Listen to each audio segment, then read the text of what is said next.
this group is going to be etched in history forever, and that's pretty effing special. The fans in Montreal, come on. They acted like they won the Stanley Cup last game. You kidding me? The cup runneth over. Kucherov backed it up and did it again last night, this Lightning team. And game 2 tonight of the NBA. Let's go. Kind of salty for a winner, right? I mean, just won. Tony, you should take off your shirt. You'll be the first. Pretty bleeping special, what Steven Stamkos said. A cup that makes you want to take your shirt off, right? Do we want more from Nikita Kucherov?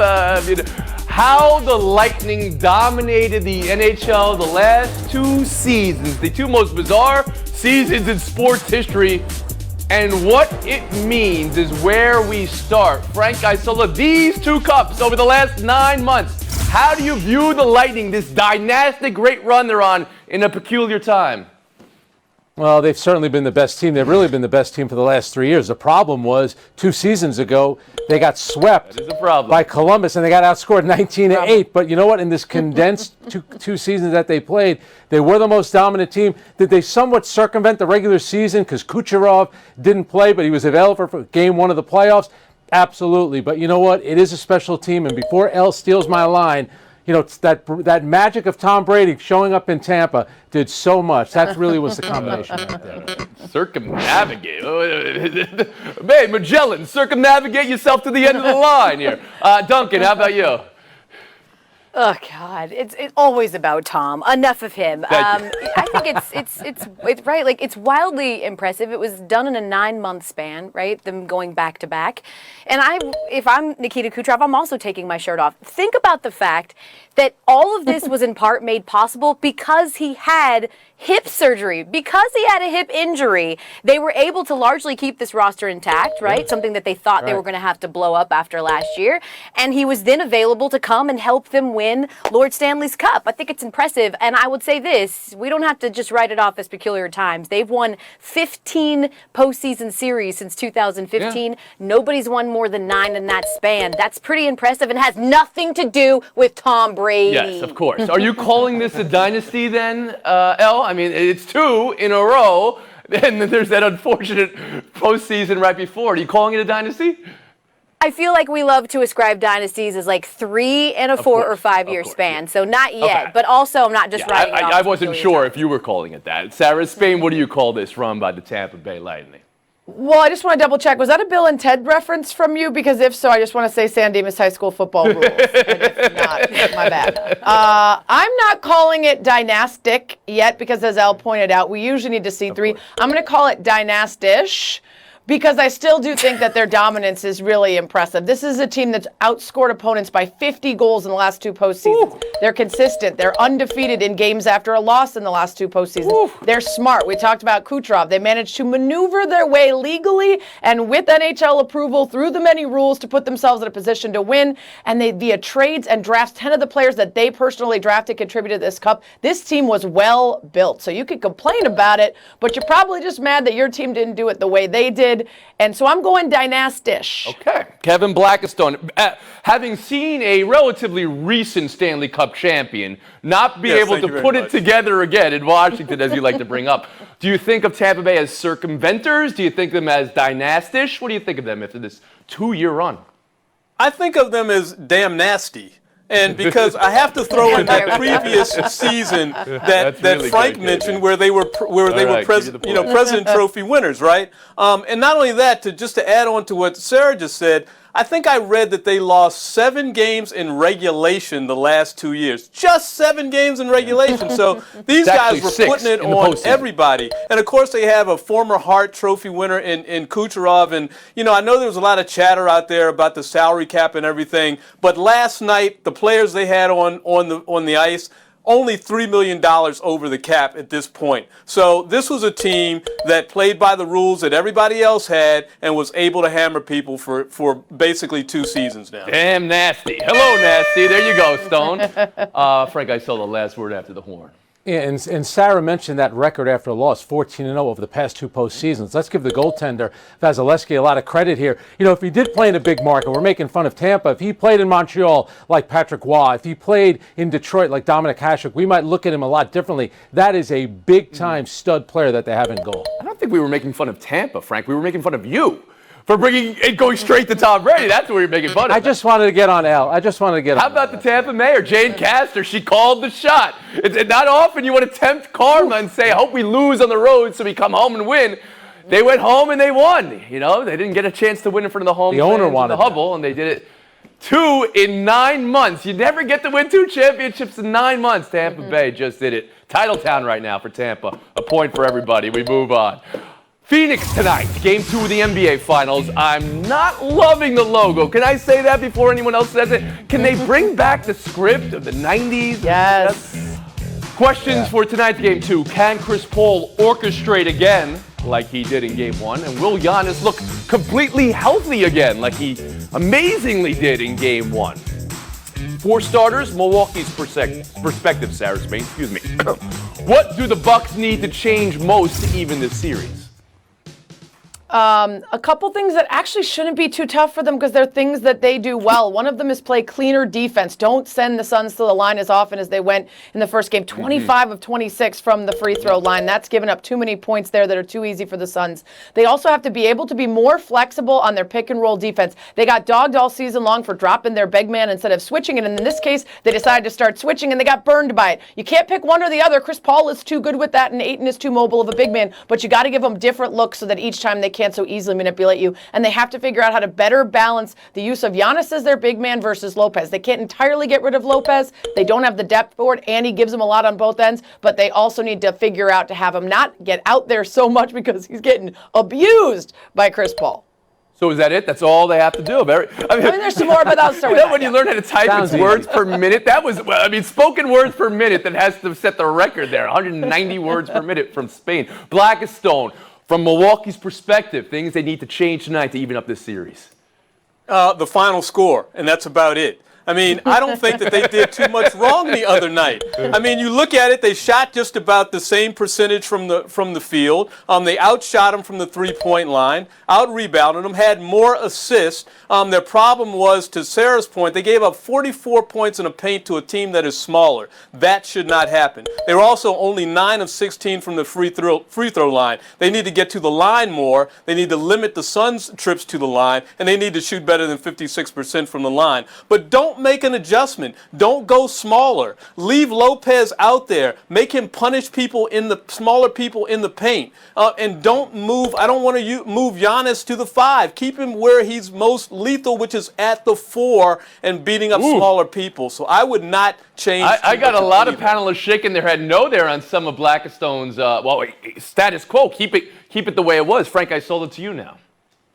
Yeah, I like Giannis much better when he's playing center. That's their best lineup, I think. You know, the one thing about, what the Bucks did in Game 1, they did miss 19 shots in the paint, which is a lot for them. But this team has a bad habit of always losing Game 1. Over the past 2 postseasons, they've lost Game 1 in 5 of the 6 series that they played. And this year, they beat Miami in Game 1, and they didn't even play well. So they do have a habit of making adjustments. What would concern me is that they shot the ball well from the perimeter. They outscored Phoenix by 15 points on three-pointers. Are they going to shoot that well again? So they got a problem. They got to figure out that defense on pick-and-roll coverage with Chris Paul and Devin Booker. I know it's a boring thing to talk about, but that's something that they have to figure out because Brook Lopez, just like in the Nets series, just like in the Atlanta series, got exposed a lot in those type of coverage. Brian, can I drill down just for a second? Kevin thinks Giannis should be playing the 4. That's their best lineup. You disagree with that. You think the 5. Why? I just do. I think it gives you a little bit more shooting on the court. It's going to force DeAndre Ayton away from the basket if he's going to guard Giannis. And at times, because of the knee injury that Giannis had, they put him in the post a little bit more, which is where everybody wants to see him. Remember, the biggest basket that he scored this year was the tying basket against the Brooklyn Nets when he posted up Kevin Durant to make it 111 all in overtime of Game 7. He can operate down there. That's where they need to get him the ball. El Duncan. I mean, I can tell you why he needs to play the 5. It's literally the only thing that worked in Game 1. I think Lopez and Portis played 24 seconds in the fourth quarter, and wouldn't you know, they ended up bridging that gap. It went from a 20-point lead to a 7-point lead. Like, that's the only thing that actually worked. Like, to me, the only thing, and it's a very small thing that the Bucks need to do better, is just figure out their entire identity. I mean, is that it? Oh, okay, fine. They're so up and down. It's like sometimes they are just absolutely dominant in the paint, and then other games they just decide to settle in the perimeter. They don't assert themselves. In fact, the only time we've seen them consistently assert themselves was in Game 5 and 6 of the Eastern Conference Finals. And wouldn't you know, they didn't have Giannis then, so they need to figure it out. I love that KB and Sarah think the one thing that has been the biggest criticism of Coach Bud through his career is exactly what he should do. More of the same. No! That's not what I said. That's not what I said. Go ahead, Also, Sarah. worth noting, by the way, don't and do especially much. to Frank's point, Yeah. maybe to Frank's point as well, worth noting, we all talked about they need to get more aggressive and get more foul calls so that they go to the line more.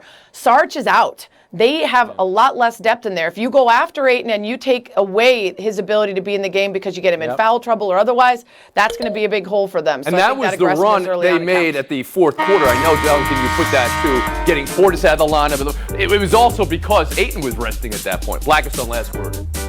Drew Holiday, clean it up. 13 turnovers as a team. He had some bad ones down the line. Make a pick for tonight, L. Duncan. Who you got, game 2?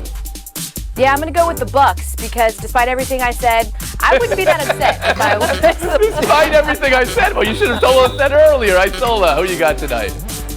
The home team, Phoenix. Blackistone. Beer. And Spain. Bucks. All right. Coming up, we'll be buy or sell. Oh, I'm reminded of a moment from yesterday's show. Roll 10. It's worth noting that the Chicago Cubs are 0-11 right now on an 11-game losing streak. And the reason, I just want to point this out, might be because Sarah Spain filled in as host of this show and then on ESPN Day. Oh my goodness, what is happening? A So, menace to society. Sarah, how do you respond? I respond by saying the Cubs won last night. And you're welcome for me doing your jobs for you. That's actually true. If I come back and slip into Thank those you, Frank, for skinny filling jeans in. We're again. back, buyers from Tokyo. No spectators allowed at the Tokyo venues for this upcoming Olympics. Games start 2 weeks from tomorrow, which is already today in Japan, and no spectators for the Tokyo venues. Sarah, does the Olympics lose something without fans? I'll start by saying I think that this is the right move, a necessary move. It does lose something. Any sporting event loses something without fans. But I will say that the Olympics, for the way most of us digest them, is here's a package feature on how great this person is and why they're interesting. Now here's the competition. It's different than watching full games the way we do for a lot of stuff here. And I don't think we'll miss it as much as we would for our sports here. Kevin Blackistone? Yeah, I have to agree. I mean, you know, the Olympics are not necessarily a spectator sport, except with the exception of maybe track and field, maybe some swimming. I mean, I'm not going to be tuning in to watch the fans. I'm just tuning in to watch the events. And isn't this really just emblematic of the way we watch sports for much of the last year with no fans? Frank Isola, the Olympics without fans, how will you be watching it? It's a massive loss for the host nation. I remember in 2004 being in Athens when Greece played the United States in basketball. One of the best environments I've been at. When you see the 100-meter dash and those guys are lining up in a full stadium and you hear the roar of the crowd, there's nothing like it. Too bad for the people of Japan. And L. Duncan. It's absolutely the right move because I believe that Japan's vaccination rate is 15% right now, and we have heard for months the Japanese people say, we don't want the Olympics here, like at all. Why are you doing this? We're in a state of emergency. This is not okay. So for the IOC, this is the best case scenario in terms of they'll lose $800 million, but they'll get to keep the rest of the $1 billion that went into the Olympics. As far as the impact, of course, you want to have fans in the stands, but let's be real, most of the sports that we love, it doesn't come into play anyway, so it doesn't bother me a bit. Buy or sell 2, the lowest ERA for a pitcher at the All-Star break in baseball history. It's Bob Gibson, 106 and 68. Jacob deGrom was there, but then he let up 2 yesterday to get him over the number. He's 108 for the season. First time he's been over 1 all season. Mets could start him Sunday on short rest, but it's likely he's done for the first half. deGrom said he was going to skip the All-Star game to spend time with his family and get healthy. We've heard Carlos Correa will also skip the All-Star game. His wife is expecting. Jose Altuve also declining the invite to Denver. But Kevin, deGrom is the number 1 or number 2 best story in baseball. Ohtani, the other, all season. You think he has a responsibility to appear at the All-Star game?